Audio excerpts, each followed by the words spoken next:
Hey kids, this is James, the non-professional, back with another episode of Draw, Draw, Draw.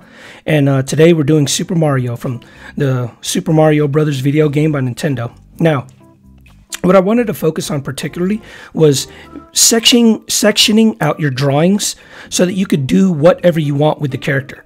Now, when you're looking at my drawing, when you're looking at the roughs here, not only do I put down simple shapes like circles and ovals and cylinders and, oblong shapes and whatnot, but I also have this center line going down the middle of his face from top to bottom, going around his nose, going down the middle of his chin, and going down the middle of his belly.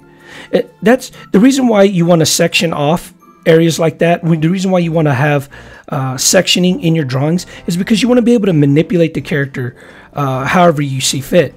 Now, I have kids and they draw every single day. I mean, several times a day, every single day. But every time they draw, they only draw what they see.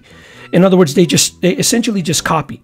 Now, if you want to get to a point where you can take a character and you can have him do whatever you want on the page, you can have him jumping, you can have him sitting upside down, you can have him, standing backwards or facing away from you, you can have him flying, you can have him falling, you can have him doing whatever.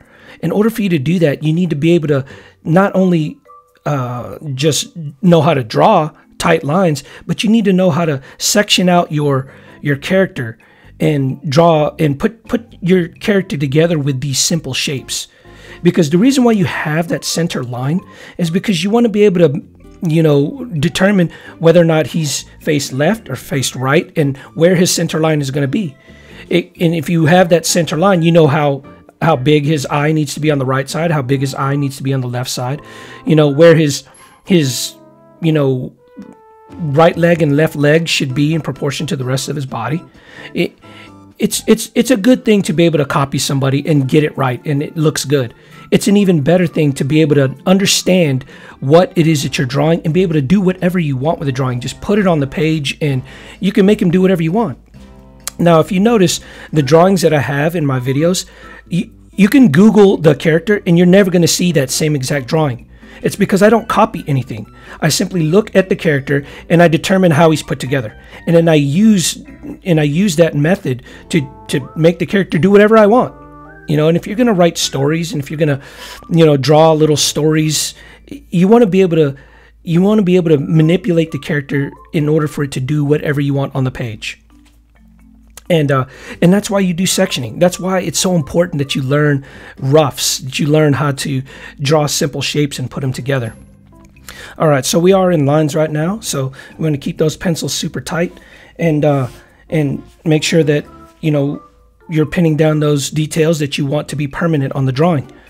Now at this point, you're essentially just copying. When you're doing lines and when you're doing inks and colors, you're just copying. You're copying what you created in the roughs stage.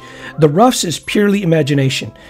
Not purely imagination. You are using, other people's characters. But as far as the pose and as far as the, the facial expressions and, where this character is actually in real, what this character is actually doing in real time, that's up to you. Only if you know how to position the character.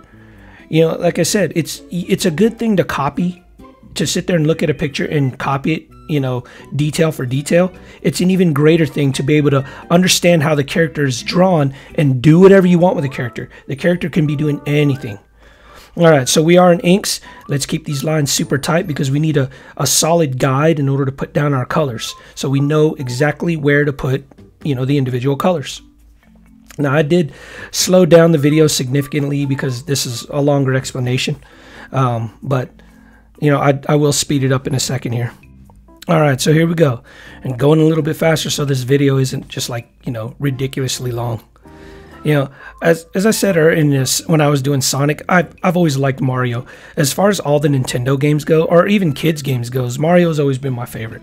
Not because I like the look of the character. He's kind of goofy looking to me, to be honest. Some plumber, whatever. But the game itself is very creative, and the game itself was a lot of fun.